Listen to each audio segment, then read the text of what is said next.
সেবনম ভক্তিরুচ্যতে।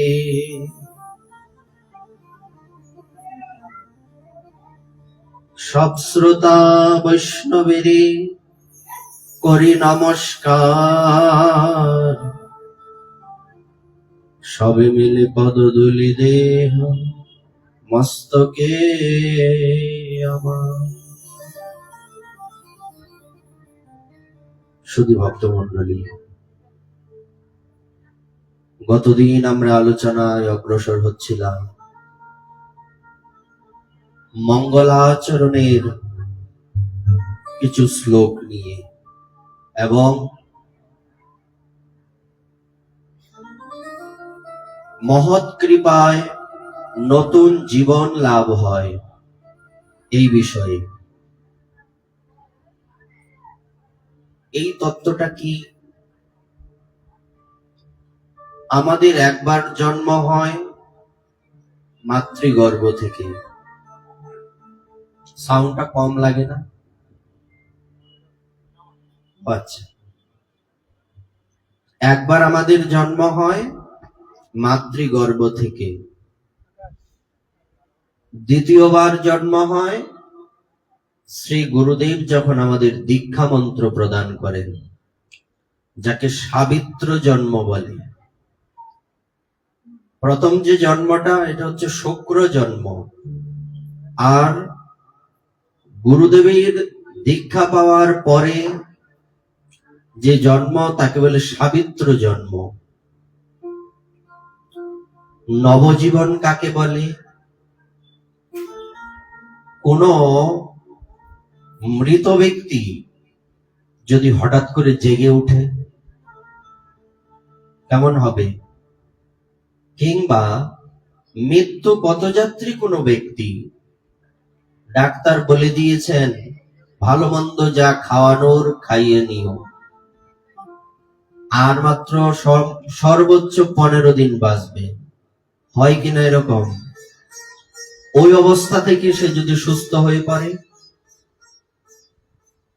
তাহলে তাকে কি বলা যাবে? নবজীবন বলা যাবে। তো এখানে গতদিন আমরা যা বলছিলাম দেবর্ষি নারদের পূর্বজন্ম বৃত্তান্ত, এখানে নবজীবনের কি হলো? এখানে তো কেউ অসুস্থও ছিল না, মৃত্যু পথযাত্রীও ছিল না, ছিল কি? কিংবা মৃত মানুষও জেগে উঠেনি। এই কথা কেন বলা হলো? এটা বলার মূল কারণ হচ্ছে, ওই যে দ্বিতীয়বার নূতন করে জন্ম হয়েছে গুরু কৃপায়, মহতের কৃপায়, দ্বিতীয়বার জন্ম, নবজীবন। কোন বৃক্ষ শীতকালে দেখবেন পাতা শূন্য হয়ে যায়, ডালগুলি দেখা যায় মৃতপ্রায়, শীত যায় যায় অবস্থা, তখনই দেখবেন ওই বৃক্ষের মধ্যে নতুন কুড়ি গজাতে শুরু করে। শীত কিন্তু যেতে লাগে না, যেতে হয় না। শীত যাবার আগেই, বসন্ত আসলে পরে কি নতুন কুড়ি গজায়, না শীত থাকতে থাকতেই গজাতে শুরু করে শেষের দিকে? বসন্তকাল কবে? ফাল্গুন চৈত্র। ফাল্গুন মাসের প্রথম থেকে কিন্তু নতুন কুড়ি গজায় না, মাঘ মাসের শেষের থেকে শুরু হয়।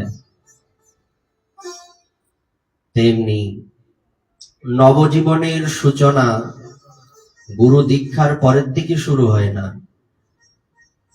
এটা শুরু হয়ে যায় সাধু সঙ্গের থেকেই। যেমনি করে সূর্যকে উঠতে হয় না, সূর্যদেব প্রকটিত হবেন বলে আগেই অন্ধকার ছুটে পালায়। উঠতে হয় কি? সূর্যদেব আসার আগেই অন্ধকার ছুটে পালায়। কেন? এখন আর থাকা যাবে না। তেমনি আমাদের হৃদয়ের অন্ধকার দূরীভূত হয়, গুরু কৃপা হবে পরে, দীক্ষা এই সময় নয়, আগের থেকেই হয়। শুরুটা হয়ে যায় সাধু সঙ্গ থেকে। তাই ভগবান কপিল দেব এই কথা বলেছিলেন, হে মাতো সাধু সঙ্গ করো। তখন সেখানে কপিল দেবকে মাতা দেবহূতি বলছিলেন, আমি যে সাধু সঙ্গ করবো, সাধুগণ কি আমাকে সঙ্গ দিবেন? আমি তো একটা সামান্য নারী। বলছে এই চিন্তা তোমাকে করতে হবে না। সাধুগণ হচ্ছেন পরহিত ব্রতী, পরোপকারী, সদা সর্বদা আমাদের মতো বিষয়ী জনকে উদ্ধার করাই ওনাদের কাজ। বৈষ্ণবের কার্য নহে কর্মের বন্ধন, বিষ্ণুর ইচ্ছায় ভবে গমনাগমন। বৈষ্ণব যখন, বিশিষ্ট সাধু যখন কোথাও যান, সেটা পূর্ব নির্ধারিত থাকে। ওখানে উনি যাবেন বলে সেখানে সেই জায়গা, সেই স্থান, সেই এরিয়া আলোকিত হবে, আলোকিত হবে বিশেষ রূপে। সেখানে দিব্য জ্যোতির প্রকাশ হবে। আমাদের ওই দিব্য জ্যোতি পাওয়ারই অপেক্ষা। এখনো কি পাইনি? বলছে না, এখনো পাইনি। ও, আমার সদ্গুরুদেবের থেকে দীক্ষা হলো, গুরু তো যেই সেই গুরু নয়, মহাত্মা, নবদ্বীপবাসী, বৃন্দাবনবাসী, অমুক মহারাজ। তো আমার এখনো পর্যন্ত সেই সময় হয়নি। বলছে হয়নি। হয়নি কেন? কারণ এখনো পর্যন্ত, কালকে আমরা বলছিলাম, দেবর্ষি নারদের তো দরজা খুলে গেছিল। এই দরজা জাগতিক দরজাও বটে, আবার ভক্তি রাজ্যের দরজাও খুলে গিয়েছিল। আমাদের কিন্তু এখনো ভক্তি রাজ্যের দরজা খুলেনি। বলছে কি বলছো? কত বৎসর প্রসাদ পাচ্ছি, মালা তিলক করছি, সাধু সঙ্গ করছি, ভক্তির দরজা খুলেনি? বলছে একদম না। তো কখন, কবে, কিভাবে খুলবে? যখন আমাদের অনুভূতি জাগবে, তখন ভক্তি রাজ্যের দরজা খুলবে। দুটো বিষয়, একটা হচ্ছে বুঝতে পারা, আর একটা হচ্ছে অনুভব করা। দুটো কিন্তু এক জিনিস নয়। যেদিন দেখবেন আপনার অনুভব হতে শুরু করেছে, আমি কে, এটা মুখস্থ বিদ্যা, আমি কে, আমি ভগবানের দাস, আমার কি কাজ, ভগবানের সেবা করা, এটা মুখস্থ বিদ্যা, এখনো অনুভূতিতে আসেনি। যেদিন আমাদের হৃদয়ে সম্পূর্ণরূপে সেই অনুভূতি চলে আসবে, সেদিনের যে পরিবেশ, সেদিনের যে পরিস্থিতি সম্পূর্ণ বিপরীত ধর্মী হয়ে যাবে। আজকে মনে হয় সুন্দর সুন্দর পোশাক পরলে ভালো, লোকে ভালো বলবে, ভালো লাইটিং লাগবে, ভালো মিউজিশিয়ান লাগবে, ভালো টাকা পয়সা দক্ষিণা লাগবে। একটা সময় এমন আসবে, এইগুলি দেখলেই মনে হবে না, এভাবে নয়।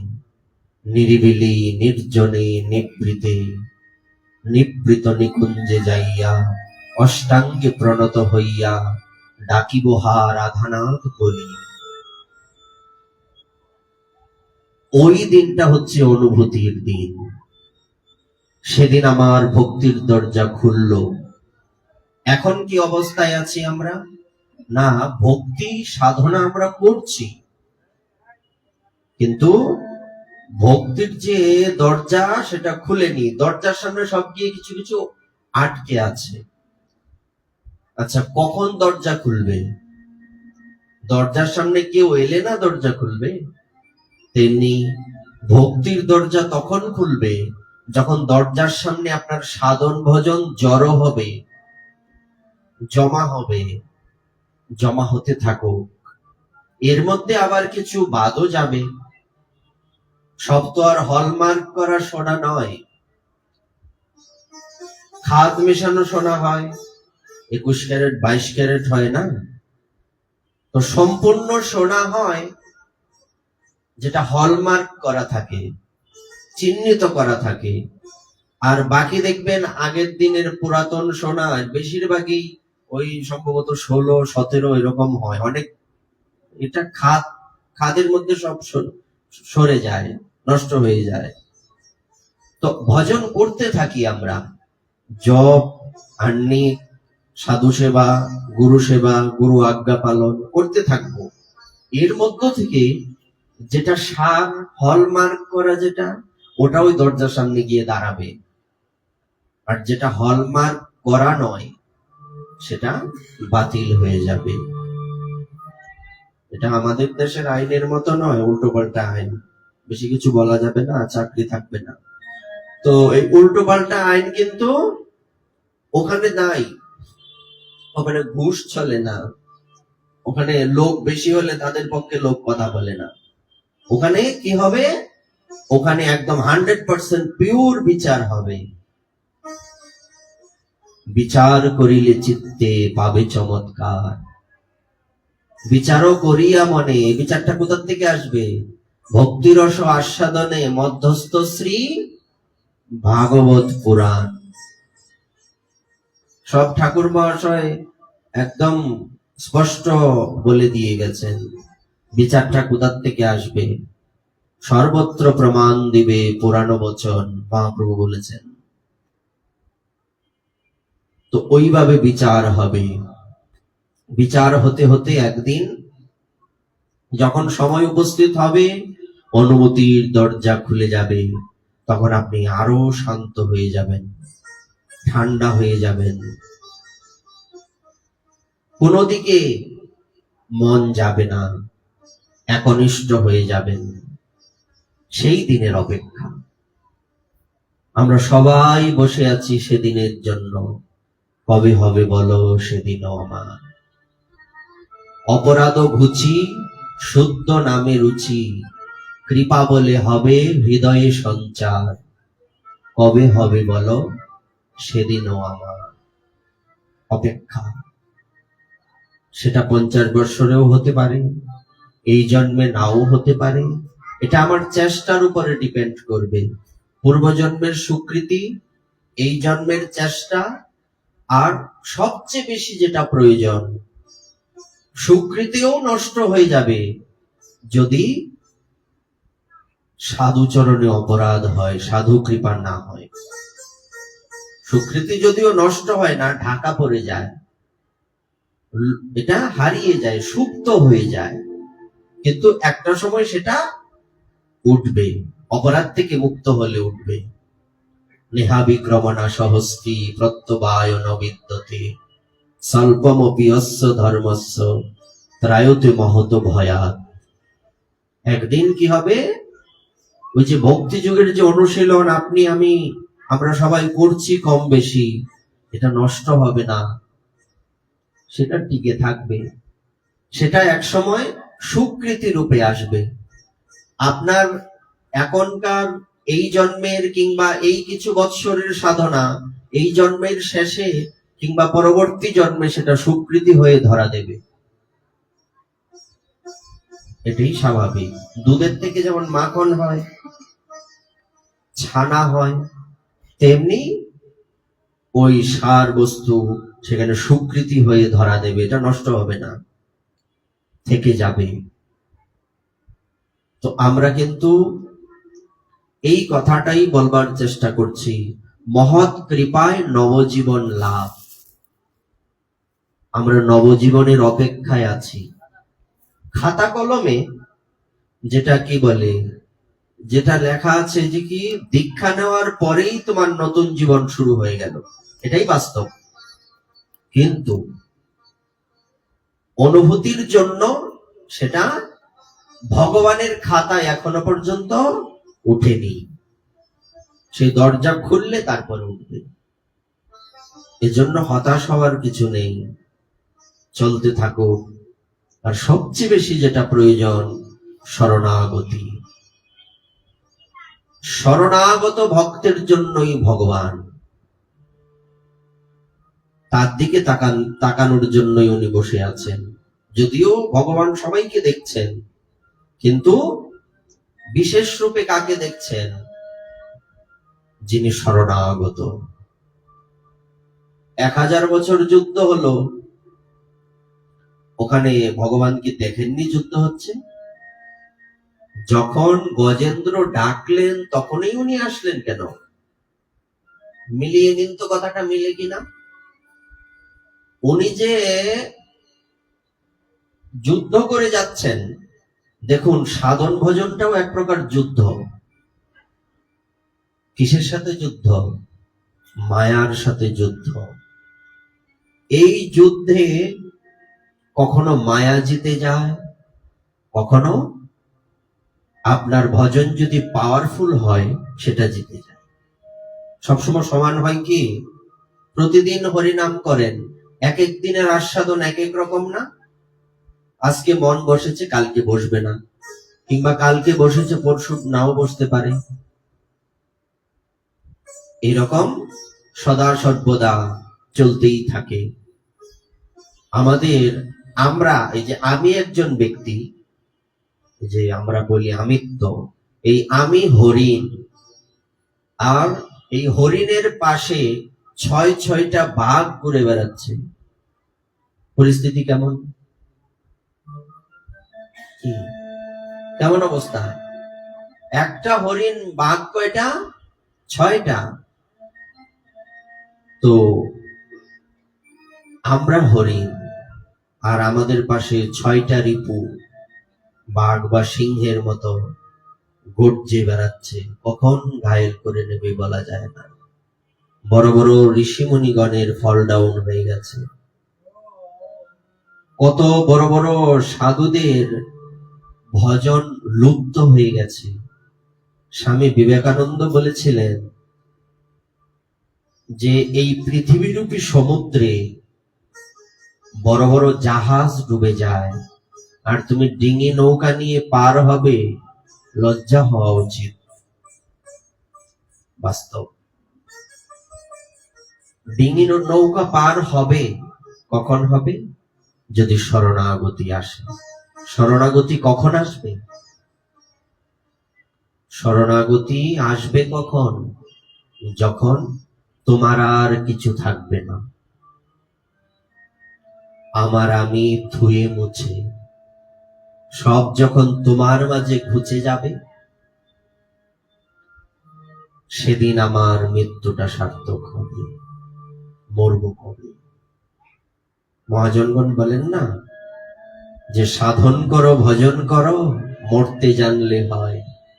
মৃত্যুটা যদি সুন্দর না হয়, আপনি ভগবানের কৃপা পেতে পারেন না। অন্তকালে চ মামেব, সারা জীবন তপস্যা করে সিদ্ধি হয়েছে, তারপরেও সামান্য হরিণ শিশুর কথা চিন্তা করে ওনার কিন্তু পরবর্তীতে ফল ডাউন হয়েছিল। উনিও পতিত হয়েছিলেন। যদিও আমরা এটা বাহ্যিক দৃষ্টিকোণ থেকে বলবো, ওই রকম ওই মার্গের সাধুদের কখনো পতন হয় না। এটা আমাদেরকে শিক্ষা দেওয়ার জন্যই হয়েছিল। ওই পতন আর আমাদের পতন কিন্তু এক না, দুটোর মধ্যে পার্থক্য আছে। কিসের জন্য উনি পরবর্তী জন্মে হরিণ হলেন? কারণ মৃত্যুর সময় হরি বলতে পারেননি, হরিণ ভাবতে ভাবতে, হরিণের কথা চিন্তা করতে করতে দেহ ত্যাগ করেছিলেন। আবার পিছনে আসি, তো কখন ভগবান আপনার দিকে তাকাবেন? যখন আপনার কিছু থাকবে না। যখন দলবল নিয়ে সেই গজেন্দ্র জলের মধ্যে নামলেন, নামার সাথে সাথে তাদের পদচারণায়, তাদের এই এহেন দুরন্তপনায় সেই জলের সমস্ত প্রাণীরা ত্রস্ত হয়ে এদিক ওদিক ছুটাছুটি করছিল।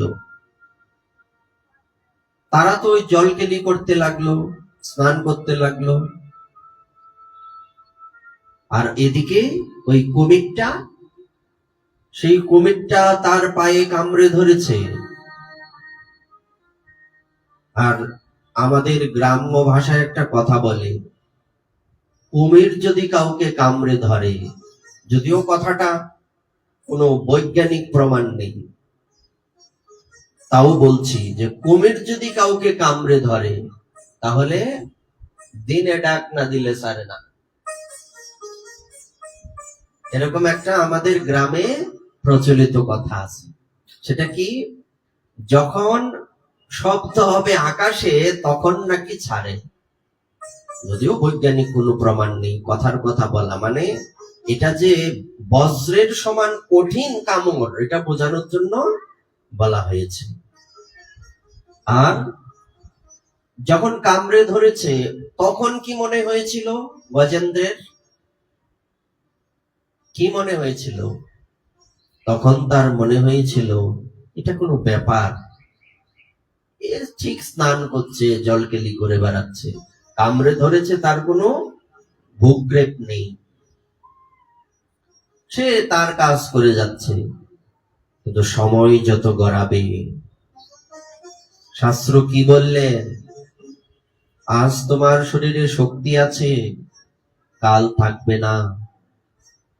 তুমি শক্তির অহংকার করছো, দেখতে তুমি সুন্দর, কালকেই অ্যাক্সিডেন্ট হয়ে যাবে, মুখটা বিকৃত হয়ে গেল, হাত একটা পা একটা ভেঙে গেল, সৌন্দর্য থাকলো কি?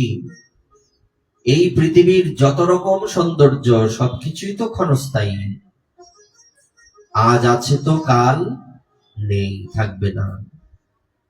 এদিকে কি ঘটনা হলো, সে দিব্যি আরামে স্নান করছে, এটা কোনো ব্যাপার, কিন্তু দৈব তো সব সেট করে রেখেছে। হ্যাঁ, ওই যে বলে না, ডাক্তার রুগীকে বলছেন চিন্তা করবেন না, ভালো হয়ে যাবেন, ভালো হয়ে যাবেন। ভগবান হেসে বলেন তুই বাডা, তুইও মরবি। রুগীকে বলছিস ভালো হয়ে যাবেন, তুইও মরবে 2 দিন পরে। ভগবান তখন হাসেন। আরেকবার কখন হাসেন, যখন ভাই ভাই জমি ভাগ করা, ভগবান হাসেন আর বলেন চিন্তা করে দেখো কার বাড়ি আর কে ধোয়া দেয়, কার গরু কে ধোয়া দেয়, বলে না, কার বাড়ি কে আলাদা করে রে, আমার বাড়ি আমার ঘর আমার ওই কনস আমি আর সাহর, তাইলে কেমনে হবে? বলবার তাৎপর্য, সে ভাবছে এটা কোনো ব্যাপার না, কিন্তু দৈব বলছে এটাই ব্যাপার।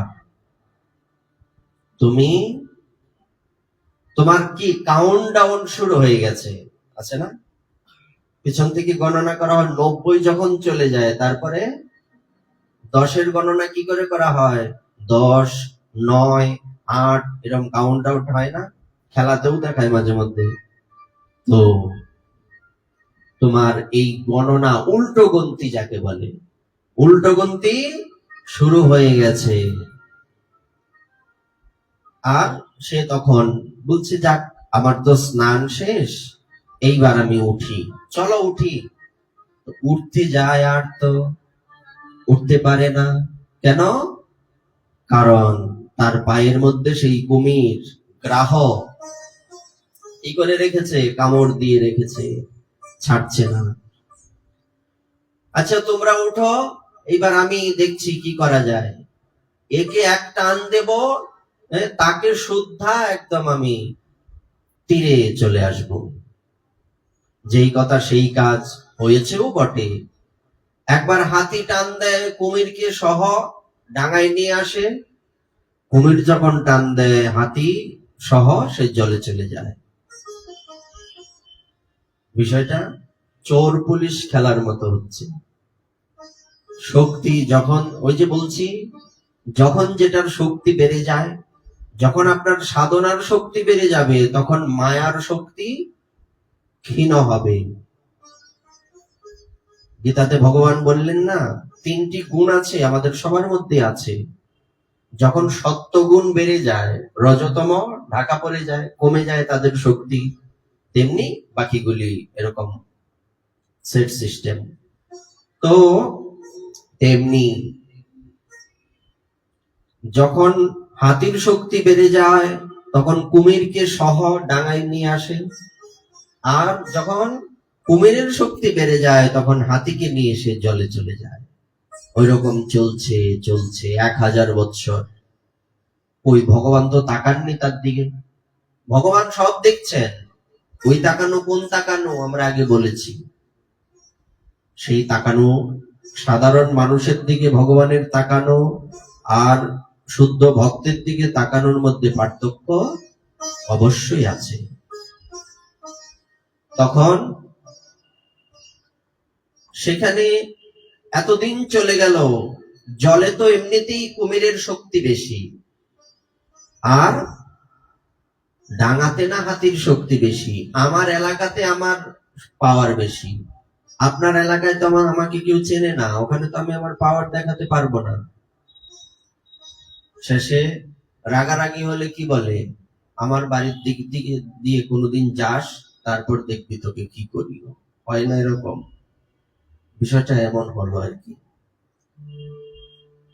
কুমিরের শক্তি বেড়ে যাচ্ছে, হাতির শক্তি বর্ধিত কি হচ্ছে, কমে যাচ্ছে। হাতির শক্তি হ্রাস পাচ্ছে, কুমিরের শক্তি বর্ধিত হচ্ছে। হাতি তখন বলছে আমি আর পারছি না, আমাকে তোমরা ধরো। এই সমস্ত তার যে আত্মীয় পরিজন তারা এবার ধরে টানছে, তাও কিন্তু কিছু হচ্ছে না। কিন্তু কয়দিন তারা কি বলছে, তারা বলছে ইনাকে আর বাঁচানো সম্ভব নয়, চলো আমরা তো আর এখানে ওনার জন্য মরতে পারি না, আমরা চলে যাই। নিজেদের জীবনের সাথে এই কথাটা একটু মিলিয়ে দেখুন তো মিলে কিনা। বছরের পর বছর, দিনের পর দিন, রাতের পর রাত, কত কি করেছেন সংসারের জন্য। অসুস্থ হয়ে কিছুদিন বিছানায় পড়ে থাকবেন, দেখবেন আপনার প্রতি ভালোবাসাটা আগের মতো থাকবে তো? থাকবে না। কৃপণ কৃষক যেমন বৃদ্ধ বলদকে উপেক্ষা করে, সংসারেও যে কিছু দিতে পারবে না, সংসারকে যে কিছু দিতে পারবে না তার দিকে লোক ফিরেও তাকায় না, সময় নষ্ট। এটাই বাস্তবতা, যে সবার বেলায় একই নিয়ম। হাতিরও এরকম অবস্থা হয়েছে। গজরাজ গজেন্দ্র সে পিছনে তাকিয়ে দেখছে কেউ নেই, আমিও পারছি না, আবার আমার যারা স্ত্রী পুত্র পরিজন তারাও আমাকে ছেড়ে চলে যাচ্ছে, আমি বাঁচবো কি করে।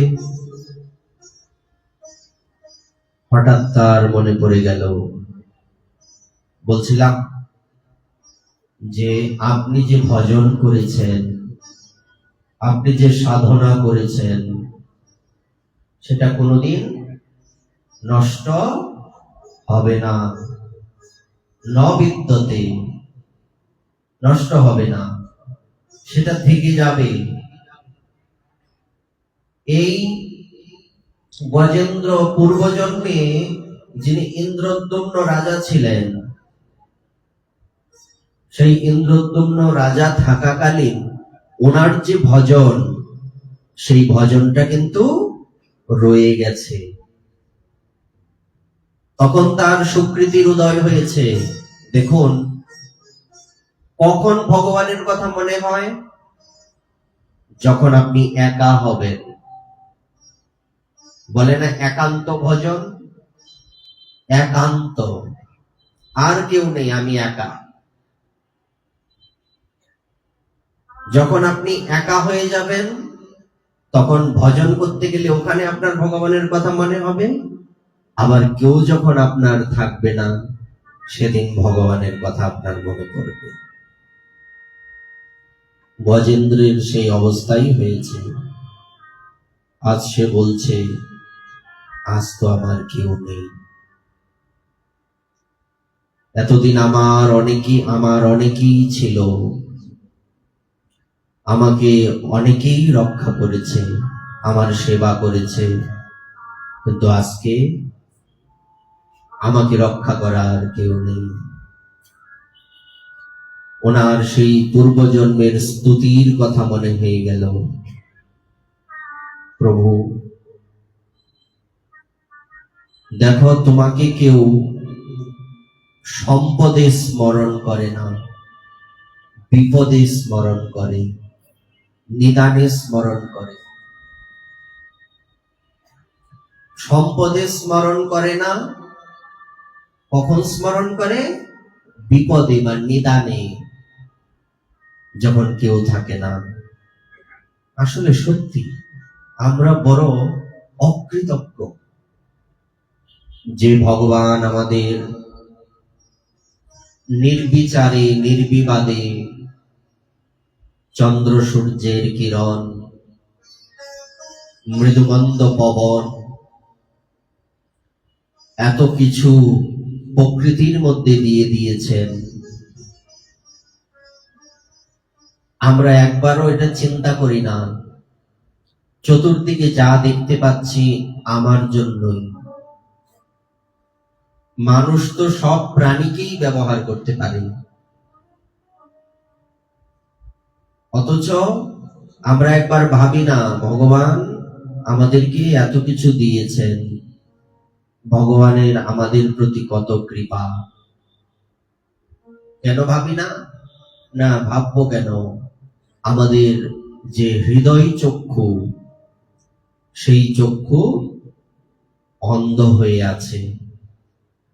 আমাদের পরম গুরুদেব প্রভুপাদ দিনকরি গোস্বামী মহারাজ, উনি একদিন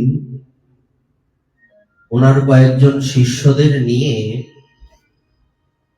গঙ্গা তীরে বসে আছেন। গরমের দিন, মৃদুমন্দ বাতাস বইছে, আর চতুর্দিক কোলাহল শূন্য, কোনো সাউন্ড নেই। ইনারা 4-5 জন বসে আছেন। হঠাৎ করেই প্রভুপাদ ভজন করতে করতে বলছেন, আচ্ছা, তোমাদের বাড়িতে বিদ্যুৎ আছে তো? বলছে, হ্যাঁ বাবা আছে। ফ্যান চলে? বলছে, হ্যাঁ বাবা চলে। এর জন্য বিল দিতে হয়? হ্যাঁ বাবা দিতে হয়। যদি সময় মতো বিল দেওয়া না হয়, লাইন কেটে দেবে তো? হ্যাঁ বাবা, কেটে দেবে। তো একবার চিন্তা করো তো, এত সুন্দর বাতাস বইছে, কত সুন্দর জ্যোৎস্না সেই গঙ্গার জলের মধ্যে পড়েছে, আর ঢেউয়ে কত সুন্দর দেখা যাচ্ছে। আর কি দেননি ভগবান আমাদের, সেই ভগবানকে আমরা কোনো বিল দেই কি? কোনদিন ভগবান আপনার থেকে আমার থেকে বিল চেয়েছেন?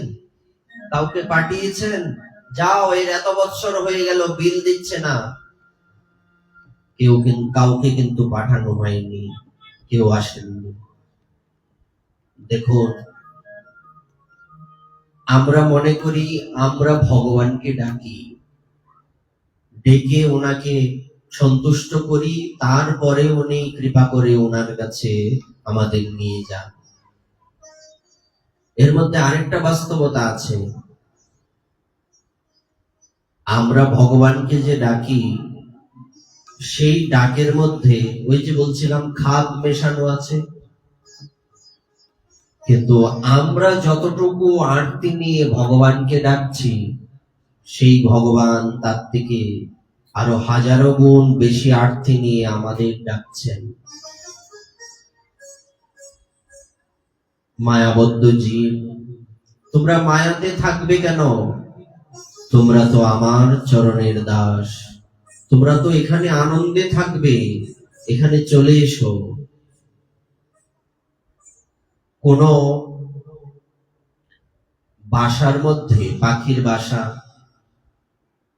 এর মধ্যে পাখি থাকে, যতটা সময় ওই পাখিগুলি উড়ে চলে যায় বাসাটা খালি করে থাকে তো। আচ্ছা, যে বাসাতে পাখি থাকে না, বাসাটা কি দেখতে সুন্দর লাগে?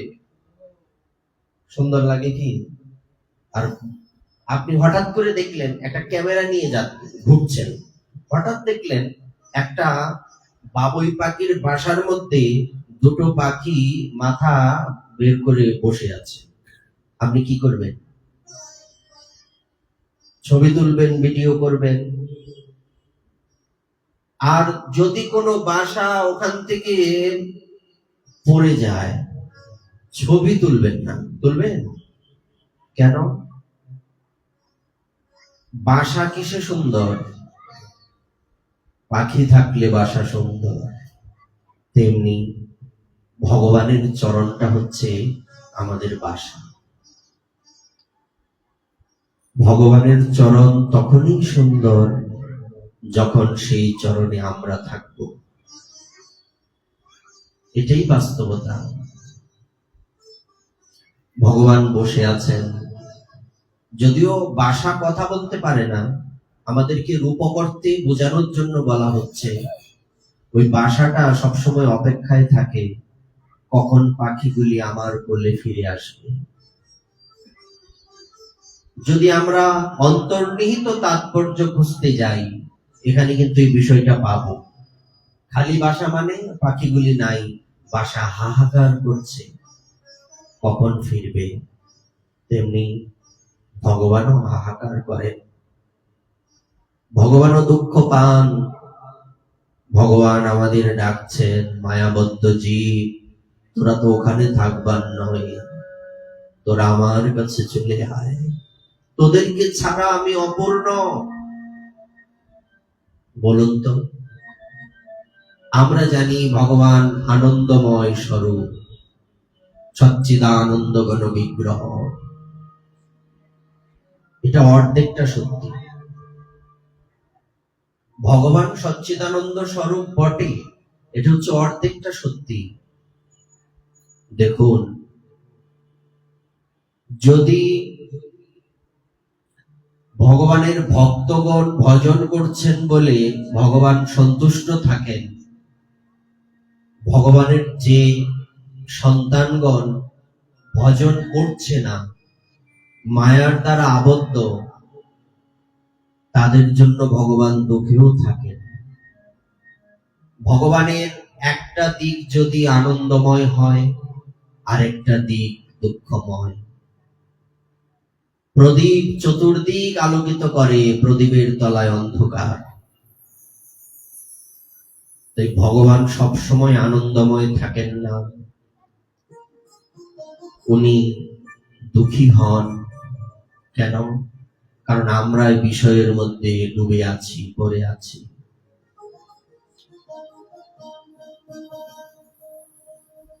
তাই তো বলা হয়েছে, তুমি কি ডাকবে ভগবানকে, তুমি তাকে কি ভজবে? উনি তোমাকে ডাকছেন, তুমি শুধু কান পেতে থাকো নীরবে। আর কবে কৃষ্ণের বাঁশি শুনিব। তো মিলে কিনা? বংশী বটের ওখানে গিয়ে কান পেতে নীরবে আমরা শুনবার চেষ্টা করি, এখনো সে বৃন্দাবনে বাঁশি বাজে রে। ওখানে বাজে কিনা? ওখানে বাঁশি বাজে কিনা সেটা এমনিতেই বাজবে না, যে কোনো কানে বাজবে না। আমাদের এই কান মায়ার দ্বারা বধির হয়ে আছে। এই কানে কখন কৃষ্ণের বাঁশি বাজবে? যখন ওই কানটা পরিষ্কার হবে। কিভাবে পরিষ্কার হবে? সাধনা করতে করতে, সাধনে ভাবিবে যাহা, সিদ্ধ দেহে পাবে তাহা, রাগ পথের এই তো উপায়। বৃন্দাবনে বাঁশি বাজে, কিন্তু বাজে কানে, বাজে না সেই কানেই বাজে যেই কানে বাজা। এখনো সে বৃন্দাবনে বাঁশি বাজে রে।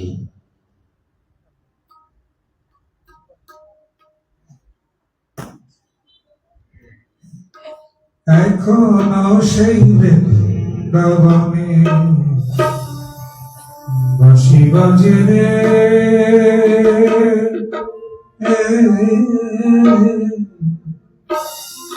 এখনো সেই বৃন্দাবনে বাঁশি বাজে রে, এখনো সে বৃন্দাবনে বাঁশি বাজে রে। বাঁশি সুরে বনে বনে সুরে মনে মনে বাঁশি সুরে বনে বনে ময়ূর নাচে, বাঁশি শুনে বনে বনে, বাঁশি শুনে বনে বনে ময়ূর নাচে রে। এখনো সে বৃন্দাবনে বাঁশি বাজে রে, এখনো সে বৃন্দাবনে বাঁশি বাজে রে।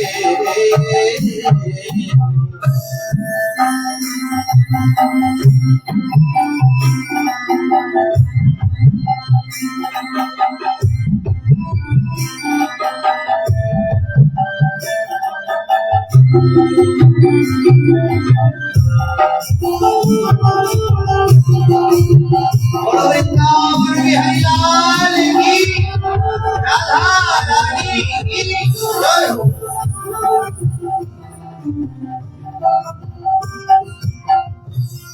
এখনো সে রাধা রানী বাঁশির সুরে বাদনে, এখনো সে রাধা রানী বাঁশি শুনে পাগলিনী। ও এখনো সে রাধা রানী বাঁশির সুরে পাগলিনী, এখনো সে রাধা রানী বাঁশি শুনে পাগলিনী। অষ্ট সখী শিরোমণি, অষ্ট সখী শিরোমণি নব সাজে এখনো সে বৃন্দাবনে বাঁশি বাজে এখনো সে বৃন্দাবনে বাঁশি বাজে।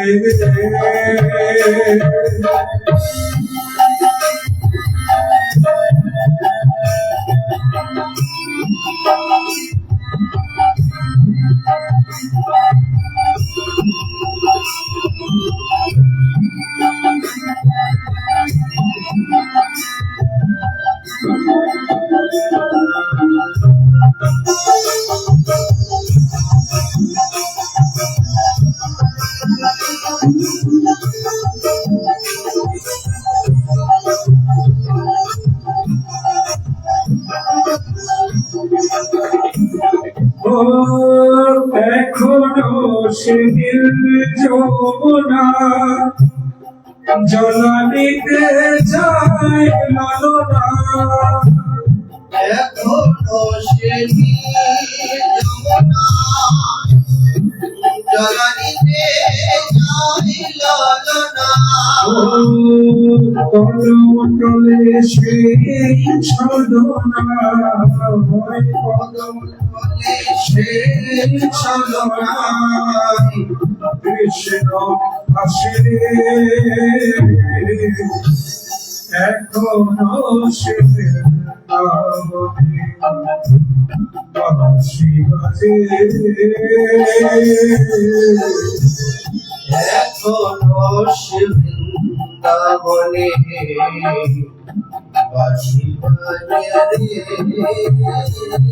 ও আশা ছিল মনে মনে যাব আমি বৃন্দাবনে আশা ছিল মনে মনে যাব আমি বৃন্দাবনে আশা ছিল মনে মনে যাব আমি বৃন্দাবনে আশা ছিল মনে মনে যাব আমি বৃন্দাবনে ও ভবা পাগলা রইবা ধনে ভবা বাংলা রইবা ধনে ওই ভবা পাগলা রইবা ধনে ও পাগলা রইবা ধনে ও মায়ের বাঁধনে এখন সে বৃন্দাবনে বাঁশি বাজে এখনো সে বৃন্দাবনে বাঁশি বাজে রে। ও বেলার মাসের সুরে মনে মনে বাঁশির সুরে বলে বলে বেলার মাসের সুরে মনে মনে সুরে বলে বলে ময়ূর নাচে এখনো সে বৃন্দাবনে বাঁশি বাজে এখনো সে বৃন্দাবনে বাঁশি বাজে এখনো সে বৃন্দাবনে বাঁশি বাজে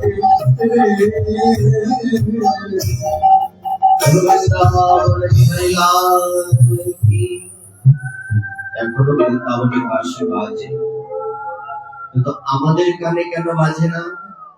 কারণ আমরা এখনো পর্যন্ত কানটাকে পরিষ্কার করতে পারিনি।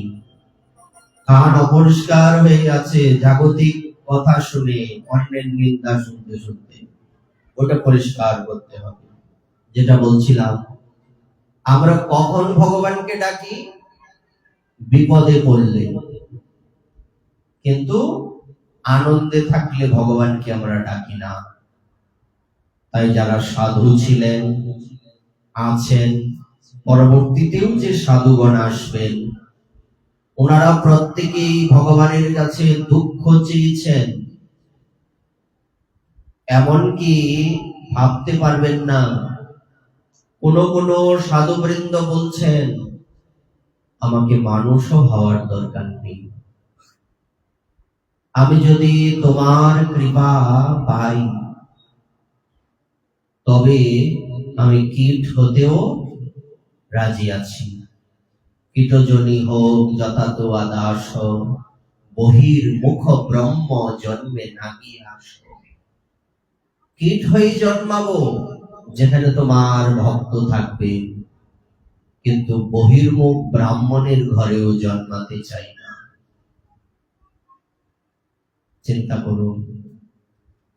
এমনকি মহর্ষি বাল্মীকি, উনি গঙ্গা দেবীর স্তুতি করতে গিয়ে বলছেন, হে মাতো, আপনি আমাকে এই কৃপা করুন যদি আমার সুকৃতি নাও থাকে, আমার সাধন ভজনের যদি শক্তি নাও থাকে, তারপরেও যদি আমি সামান্য একটা মৎস্যও হই, তাও আপত্তি নেই, তাও আপনার জলে যাতে আমার জন্ম হয়। চিন্তা করুন। কিংবা আপনার তীরে কোনো বৃক্ষ হয়ে জন্মায় যদি,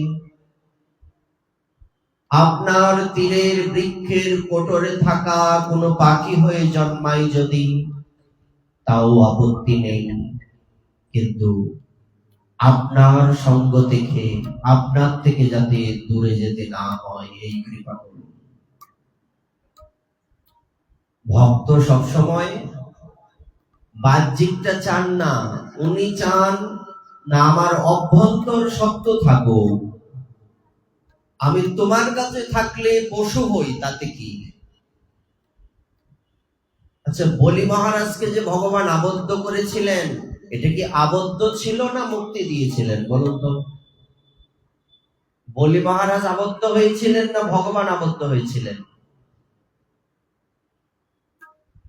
বলি মহারাজ সুতলে আবদ্ধ হয়েছিলেন না, ভগবানকে উনি ভক্তির দ্বারা আবদ্ধ করে ফেলেছিলেন। তাই উনি বলেছিলেন আশীর্বাদ দেওয়ার সময়, বর দেওয়ার সময়, আমি আজীবন তোমার দরজায় গদা হাতে নিয়ে দাঁড়িয়ে তোমাকে রক্ষা করব। কে আবদ্ধ হয়েছে? ভগবান। তো আমি নরকে গেলাম, তাতে কি আছে? ভগবান তো আমার দরজার দাঁড়িয়ে দাঁড়িয়ে আছেন। তাই তো বারবার ভজনগণ এটাই প্রার্থনা করছেন, প্রভু যেখানেই জন্ম হোক, যেখানেই আমার যে পরিস্থিতিতে আমার জন্ম হোক না কেন, আমি যাতে তোমার ভক্তের দরজায় থাকতে পারি। তুমি তো ঠাকুর তোমার কুকুর বলিয়া জানো মোরে। আমরা কি?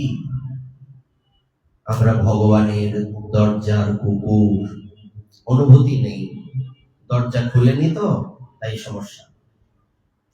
আমরা ভগবানের দরজার কুকুর। মহাজন আস্বাদন করছেন, কুকুর হয়ে তোমার দরজায় পড়ে থাকবো। আচ্ছা, তুমি যে কুকুর হতে চাও, কুকুরকে লোকে মারে কিনা? যে বাড়িতে কুকুর সবসময় থাকে, সেও কিন্তু সেই কুকুরকে মারে।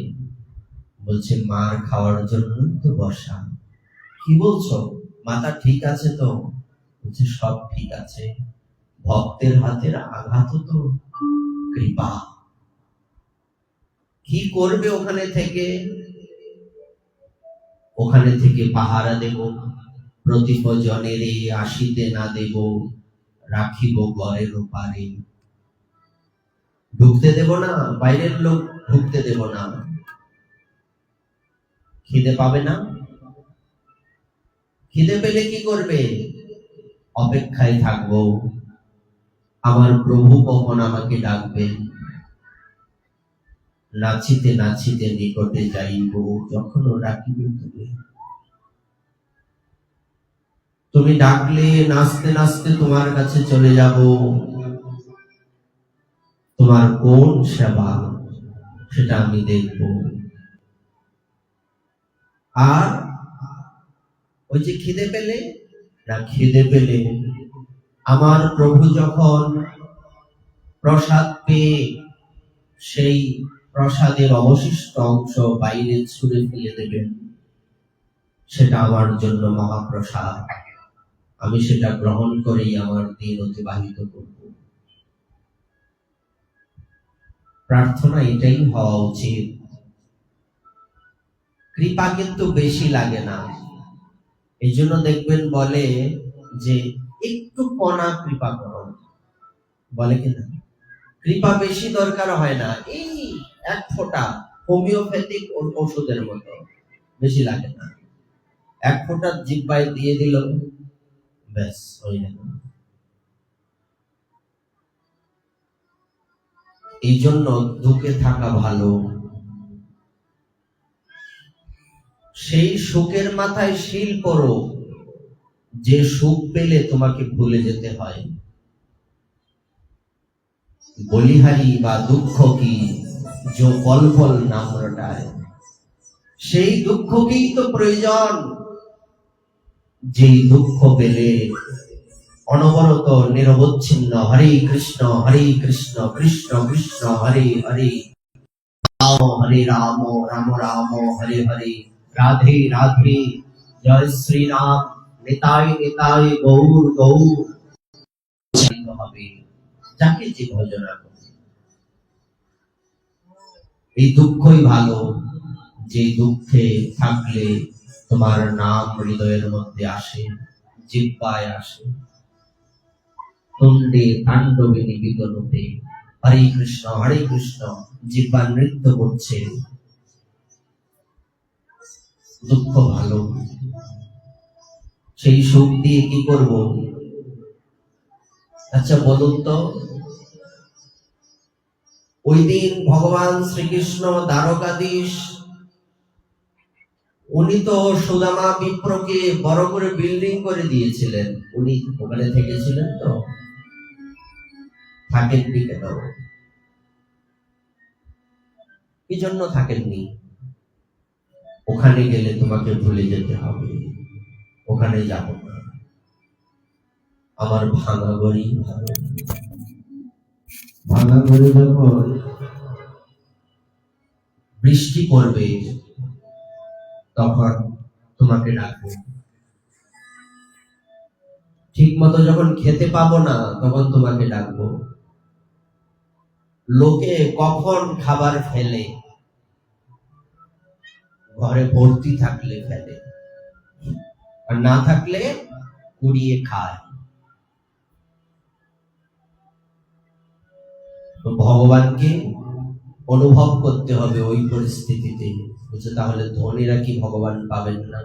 যে গরিব ধনীর বিষয় নয়, বিষয়টা হচ্ছে আমি অন্তর থেকে ধনী, আমি কি অন্তর থেকে নিজেকে বাবু মনে করি নাকি দাস মনে করি, এটা হচ্ছে দেখার বিষয়। আপনি দরিদ্র হয়েও ভগবানের কৃপা পাবেন না যদি আপনার অন্তরে ভক্তি না থাকে। ভক্তিটা মুখ্য, ভজনটাই মুখ্য। তো সেখানে সেই গজেন্দ্র ভগবানকে ডাকছেন। কখন ডাকছেন? বিপদে পড়ে, যখন আমার কেউ নেই। আজ আমার বান্ধব কেহ নাই, দয়াল গুরু তুমি বিহনে। বলে না? আসলে সেদিনের জন্যই গুরুদেব, সেদিনের জন্যই ভগবান। আমরা সুবিধাবাদী, ভগবান সুবিধাবাদী নন। সম্পদের থেকে আপনি থাকলে ডাকলেও উনি আসবেন, দুঃখে থাকলে সেখানে ডাকলেও উনি আসবেন। তো আমরা ডাকি কখন? এটা আমাদের বৈশিষ্ট্য। বিপদে পড়লে মন ভরে ডাকি, প্রাণ খুলে ডাকি। কিন্তু অভ্যাসটা কি করতে হবে? সম্পদে বিপদে জীবনে মরণে দাই মম গেল তুয়া ও পদ বরণে। প্রভু, আমি তো তোমার ওই চরণকে বরণ করে নিয়েছি, এসো না প্রভু। আমারই ভাঙা কুটিরে একবার, কুটির বলতে ওই হৃদয়টাকে বোঝানো হয়েছে, এসো আমার ভাঙা কুটিরে। এখানে তুমি কৃপা করে বসো। বুঝি কি করে বসবো? ওই জায়গা তো অপরিষ্কার। মহাজন বলছেন প্রভু যাবেন না, ওটা অপরিষ্কার, ওখানে আপনি বসবেন, এটা মানায় কি? প্রভু বলছেন শত হলেও তো সে আমার,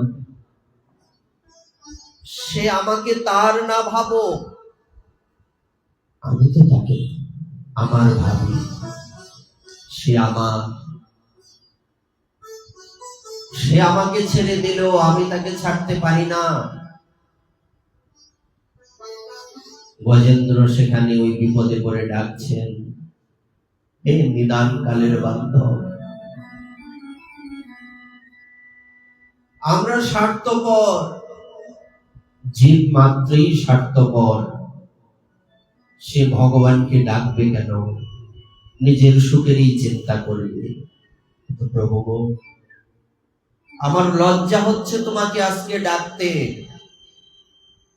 আজকের জন্যই তোমাকে ডাকবো কেন? কিন্তু আমার কিছু করারও নেই। আমি যদি পারতাম তোমাকে এখন অবশ্যই ডাকতাম না, কিন্তু আমি আর পারছি না। আর কত সংসারের বোঝা হইতে হইতে হাঁপিয়ে গেছি, এখন বার্ধক্য চলে এসছে, কোনো কিছুই ভালো লাগে না, সবাই অবজ্ঞা করে, অবহেলা করে, সবাই ছেড়ে গেছে। তুমি যাবে না আমি জানি, তুমি যাবে না, এজন্যই তোমাকে ডাকছি।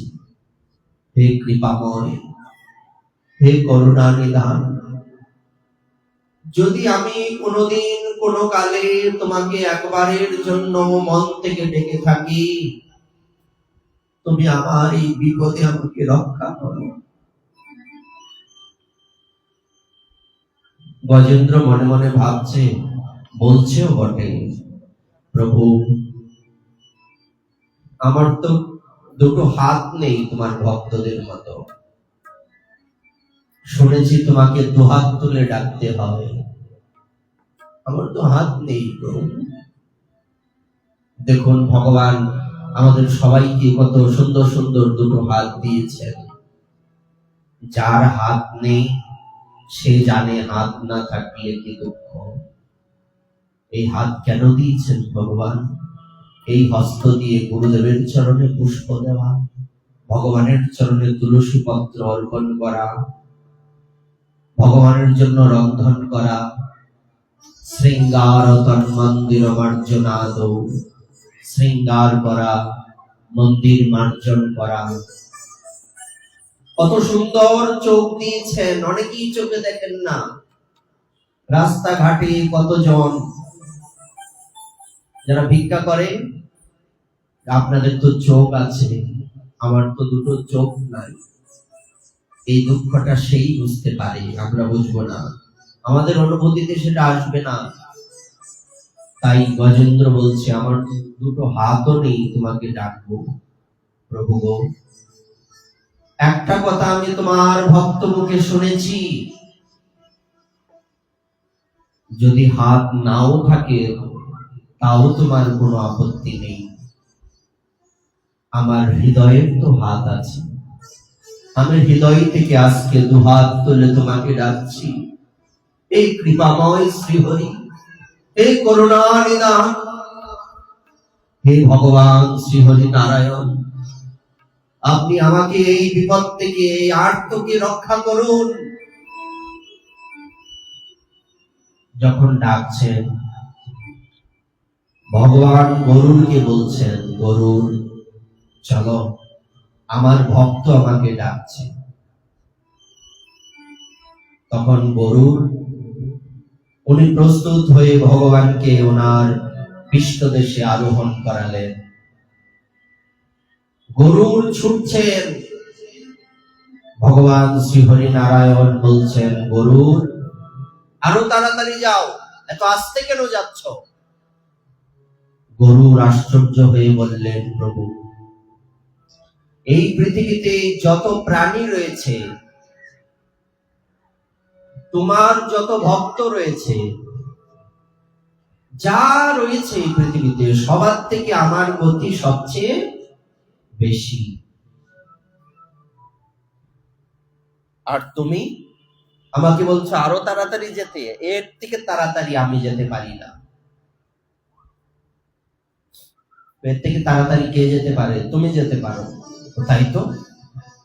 কথা তো সত্যি। তাই ভগবান তর সইতে না পেরে উনি নিজেই ঝাঁপ দিয়েছিলেন গরুরের পৃষ্ঠ থেকে, খেয়াল আছে? কেন না, আমি গরুরেরও আগে চলে যেতে পারবো।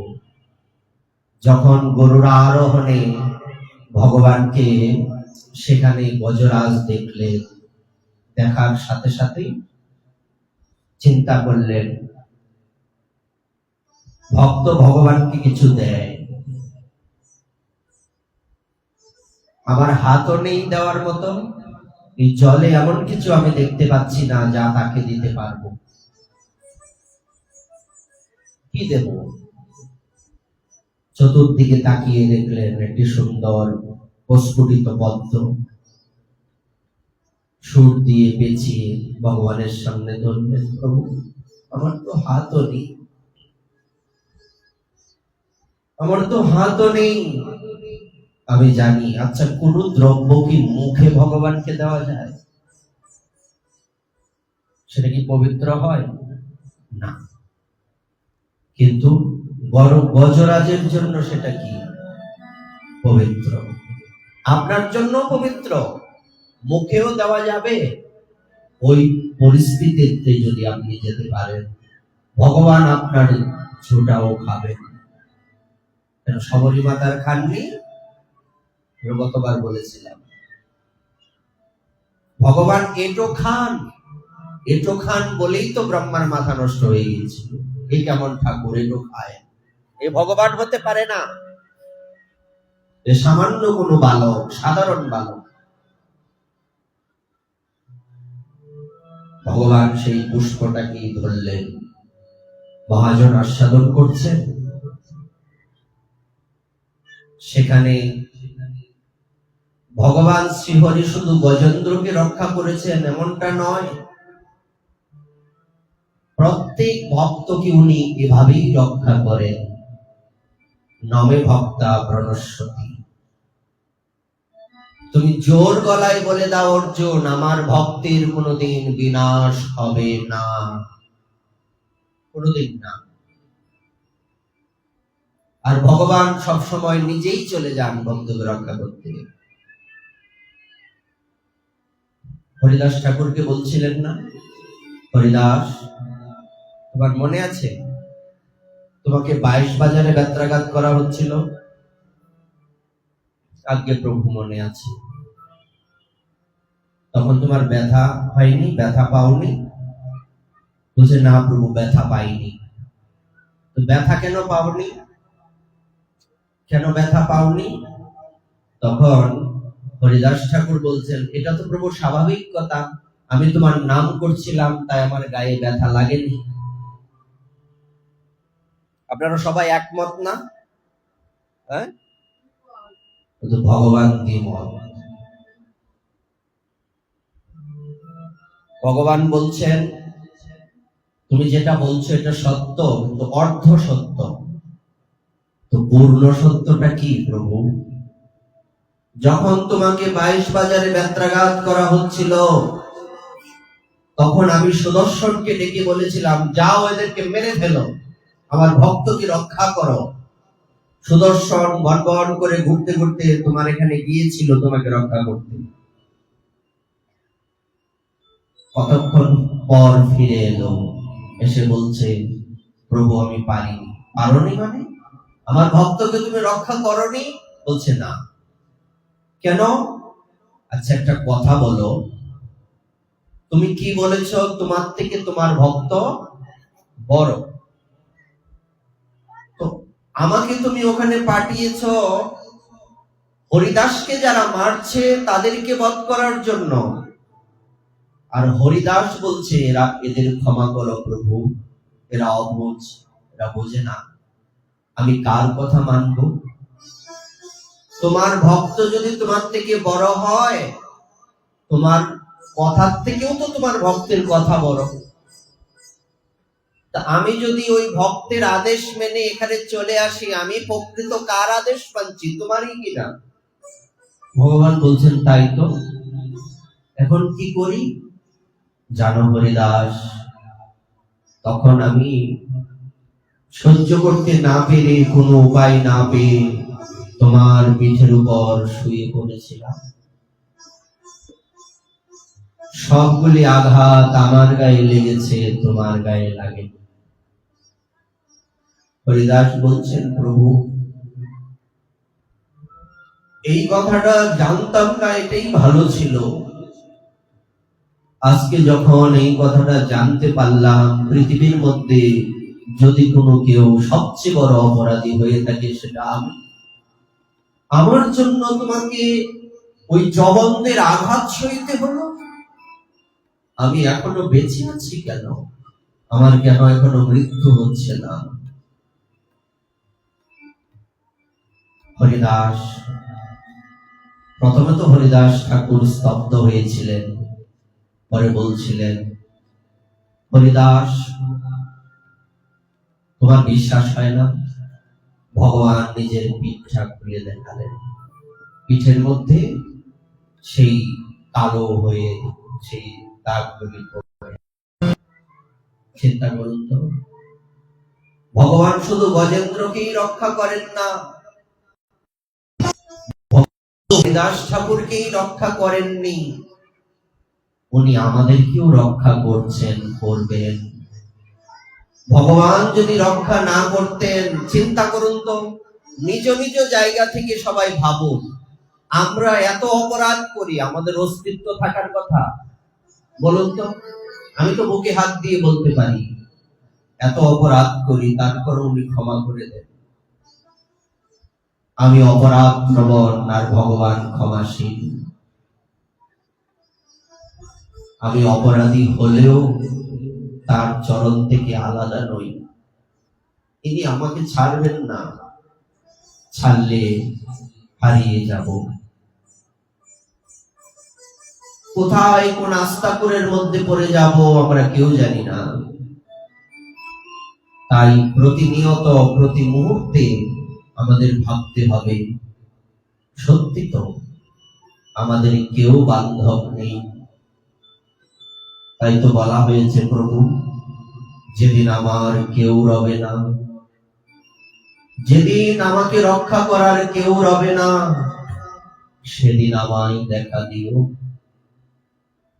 আজ আনন্দে আছি, সুখে আছি, তোমাকে দুহাত তুলে ডাকতে পারছি না, কিন্তু ওই দিন, সেই মৃত্যুর দিন তুমি আমাকে এই কৃপা করো, ওদিন যাতে তোমাকে আমি দুহাত তুলে ডাকতে পারি। প্রভু কৃপা করো, তুমি ছাড়া তো রক্ষা করার কেউ নেই। প্রভু হে করুণা নিধান, হে কৃপাময়, হে প্রাণবল্লভ, হে রাধা মুরারি মোহন, দুহাত তুলে তোমার চরণে মিনতি, পরিস্থিতি যেমনই হোক, যে অবস্থাতেই থাকি না কেন, তোমার চরণকে যাতে ভুলে না যায়। তোমার নাম করতে করতে যাতে দেহের পতন হয়। গজেন্দ্রকে সেখান থেকে ভগবান তার আরতির জন্য তুললেন। সেই আর্ত ভক্ত যিনি বিপদে পড়ে ভগবানকে ডেকেছেন। ভাগবতে একটা শ্লোক রয়েছে, অকাম সর্বকাম বা মোক্ষ কাম উদারতি তীব্রেণ ভক্তি যোগেন যয়ত পুরুষম পরম।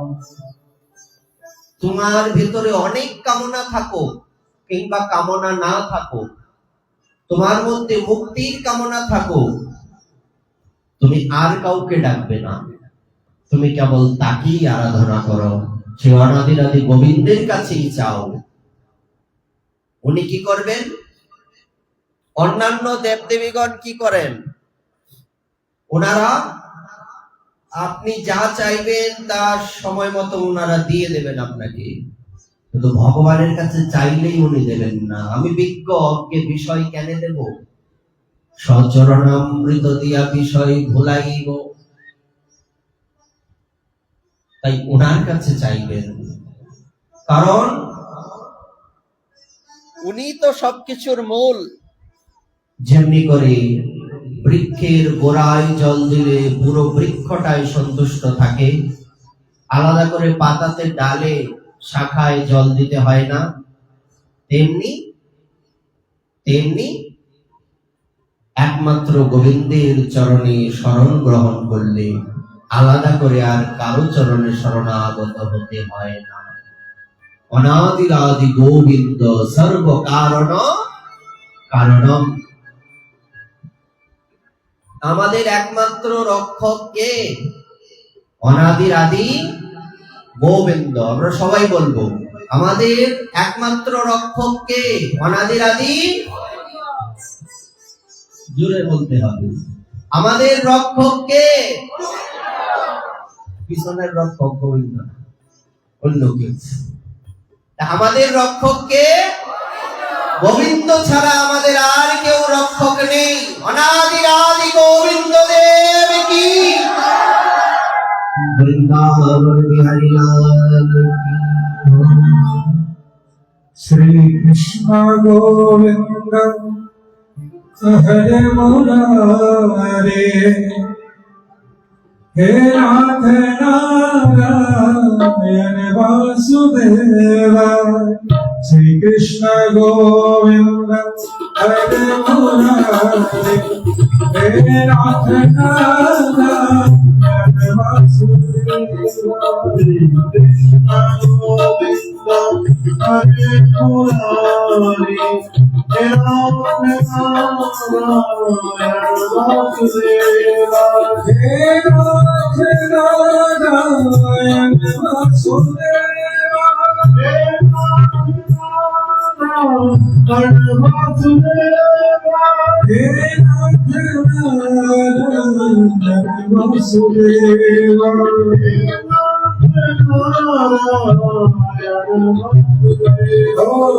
শ্রী কৃষ্ণ গোবিন্দ হরে মুরারে, হে নাথ নারায়ণ বাসুদেবা। কৃষ্ণ গোবিন্দ হরে মুরারে, হে নাথ নারায়ণ বাসুদেবা।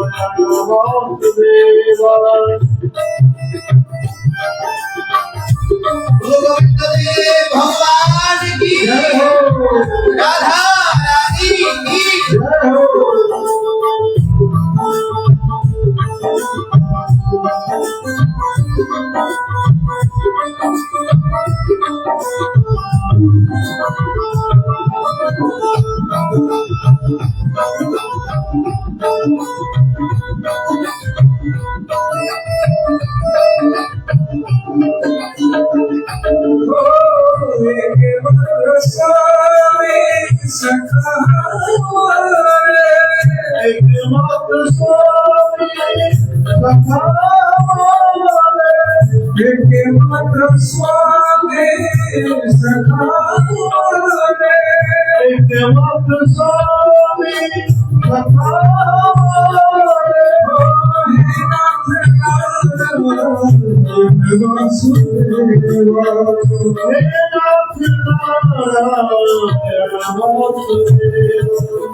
শ্রী কৃষ্ণ গোবিন্দ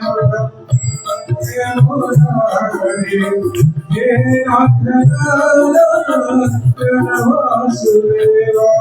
শ্রী কৃষ্ণ গোবিন্দ হরে মুরারে, হে নাথ নারায়ণ বাসুদেবা। स्वामी सखा हमारे, सखा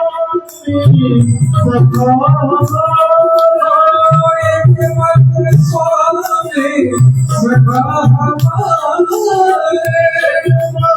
स्वामी सखा हमारे।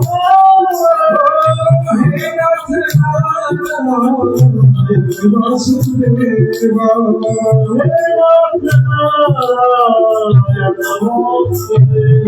Shri Krishna Hare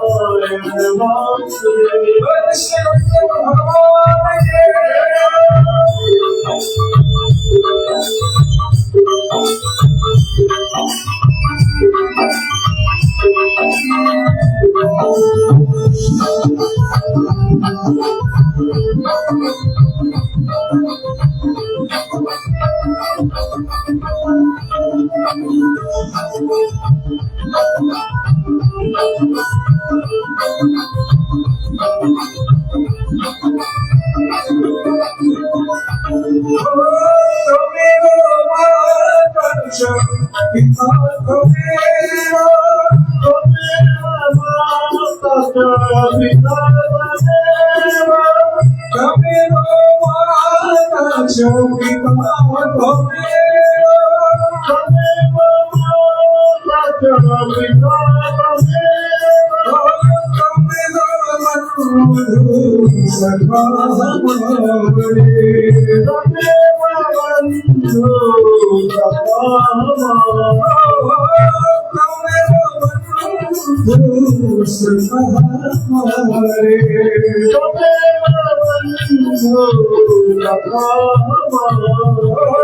Shri Krishna Govinda Hare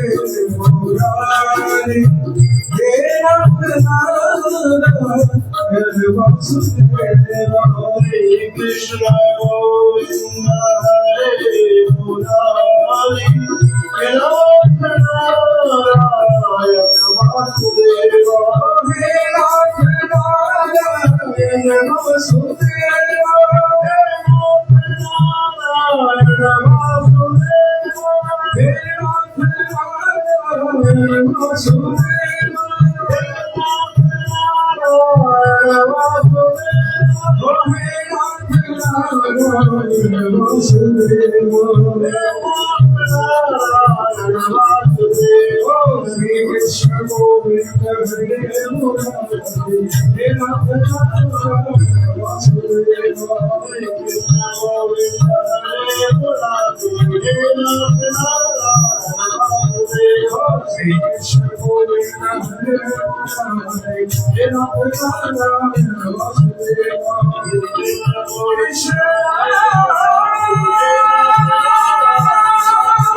Govinda দেব ভগবান কি।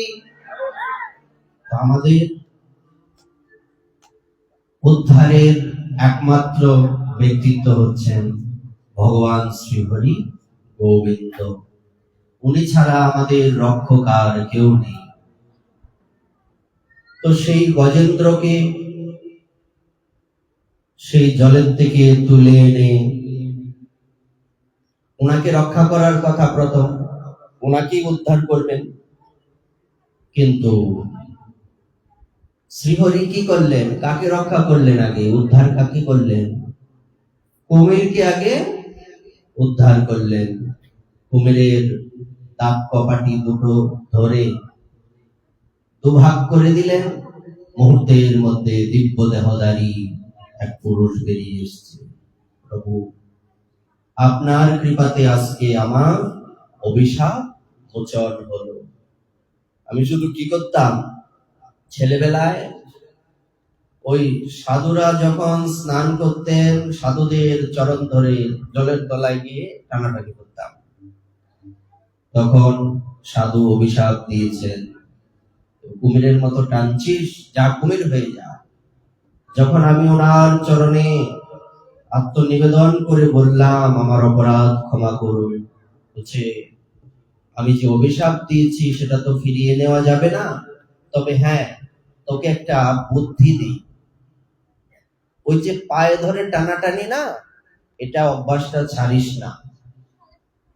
ওই রকম টানাটানি আমরা আবার এটা না করি, সাধু দেখলেই চরণ ধরে টানাটানি অপরাধ হবে, মানে এটা স্থান কাল পাত্র বিশেষ হয়েছে।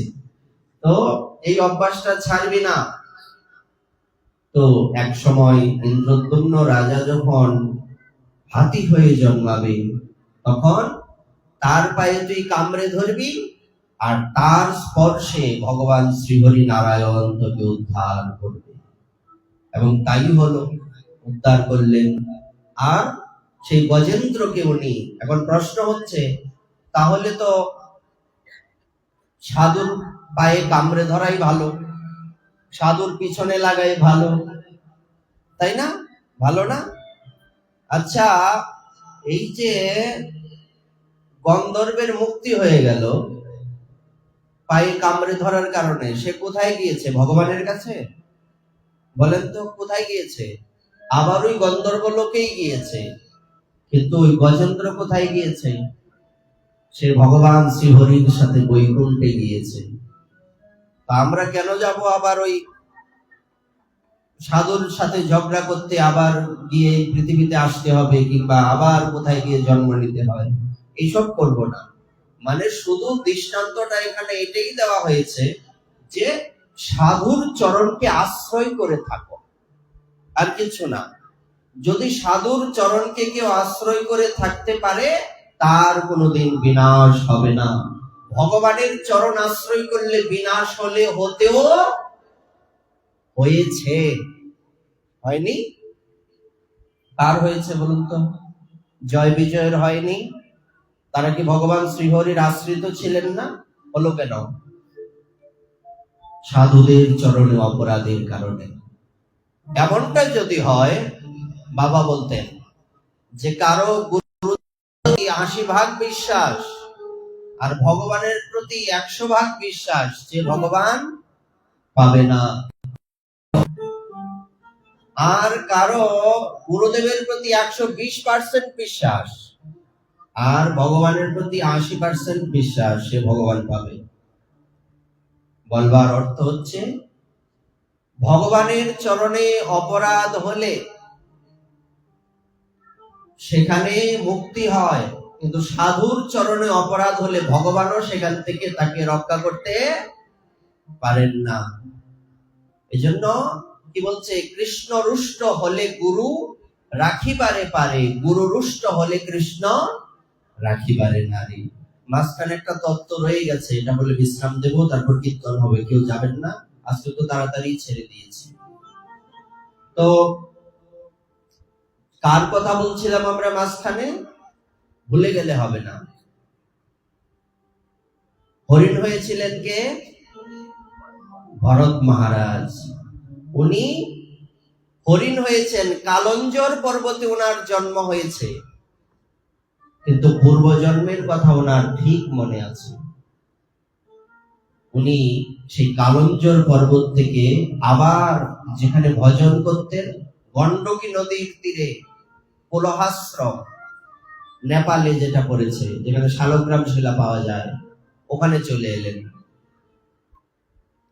এখানে এসে সাধুগণের সামনে বসে থাকেন, সাধুদের দিকে তাকান, তাকিয়ে শুধু কাঁদেন। আমিও তো একসময় ওনাদের মতো ছিলাম, কিন্তু দৈব দুর্বিপাকে আমাকে আর বিষয়ের মধ্যে আবার ফেলে দিল। সাধুদের কাছে তো আর প্রার্থনা জানাতে পারেন না, তো তাদের দিকে তাকান আর কাঁদেন। আর সাধুগণ যা দেন তা খেয়েই উদরপূর্তি করেন। এভাবে দিন যেতে যেতে সাধুরা যখন বসে প্রসঙ্গ করেন, হরি কথা বলেন, সেখানে পাশে গিয়ে স্থির হয়ে বসে থাকেন। কোথাও দেখবেন অনেক জায়গায়, আমরা বিভিন্ন জায়গায় পাঠে গেলে দেখি একটা কুকুর বসে আছে, একদম মানুষ নড়াচড়া করছে না, এরকম দেখেছেন? বহু জায়গায় কিন্তু দেখা যায়। তাহলে বুঝবেন কোনো না কোনো জন্মে সেও ভগবানের ভক্ত ছিল। এটাই বাস্তব। কে কোন রূপে আসবে আমরা কিন্তু কেউ বলতে পারি না, তাই কখনো কাউকে অবহেলা করবেন না। এখানে এসে দিন যখন যাচ্ছে, ওনার মৃত্যুর সময় হলো, উনি তখন চিন্তা করলেন, আগের বার তো হরিণ হরিণ বলতে বলতে হরিণ হলাম, এবার আর হরিণ নয়, এবার হরি হরি বলবো। হরি হরি আর কবে পাল্টিবে দশা, এসব করিয়া বামে, যাব বৃন্দাবন ধামে, এই মনে করিয়াছি আশা। উনি ওই হরি হরি বলতে বলতে গণ্ডকী নদীর মধ্যে, জলের মধ্যে গলা পর্যন্ত ডুবে হরি বল বলতে বলতে দেহত্যাগ করলেন। পরবর্তী জন্মে জড়বরদ হয়ে জন্মগ্রহণ করলেন। বরদ হয়ে জন্মগ্রহণ করে ওখানে কিছু বৎসর থেকে, বেশি বৎসরের এই কর্ম দুর্ভোগ ছিল না, কিছু বছর থেকে আবার পুনরায় তার মুক্তি হলো, উনি ভগবানকে পেয়ে ধন্য হলেন। তো আমাদেরও হৃদয় থাকুক ওই সাধুদের চরণে, আমরাও যাতে সদা সর্বদা ভগবানের চরণ ভুলে গেলেও কখনো কখনো আপত্তি নেই, সমস্যা নেই, যাতে গুরুদেবের চরণ, সাধুদের চরণকে ভুলে না যায়, ওনাদের চরণে থাকতে পারি। এই বলে আপনাদের চরণে প্রণাম জানিয়ে আজকের এই ভাগবতের এখানে বিশ্রাম। আগামীকাল আমরা পরবর্তী অংশ আস্বাদন করব। এখন কীর্তন হবে, আপনারা কেউ উঠবেন না। কালকে ফাঁকা হয়ে গিয়েছিল, দেরিও হয়ে গিয়েছিল, জানি অনেক দূর দূরান্ত থেকে আসেন, তাই আমরা আজকে চেষ্টা করেছি আগে বিশ্রাম দেওয়ার। আমি কিন্তু ঠিক 8টা বাজার 2 মিনিট আগে চলে এসেছি, আপনারা কিন্তু কেউ আসেননি, ময়দান ফাঁকা। আমি 8টা বাজার 2 মিনিট আগে এসেছি, আমি ঘড়ি থেকে এসেছি। আপনারা 8টায় কিন্তু আসেননি। 8টায় যদি আসেন তাহলে আমরা আরো বেশি কথা বলতে পারবো। এটাই বলবো। বলো বৃন্দাবন বিহারী লাল কি, রাধা রানী কি জয়, শ্রী রাধে। जिसका जीवन में जिसका जीवन में बिना सत्संग है, उसका हरि हरि आनंद ही आनंद है। जिसका जीवन में बिना सत्संग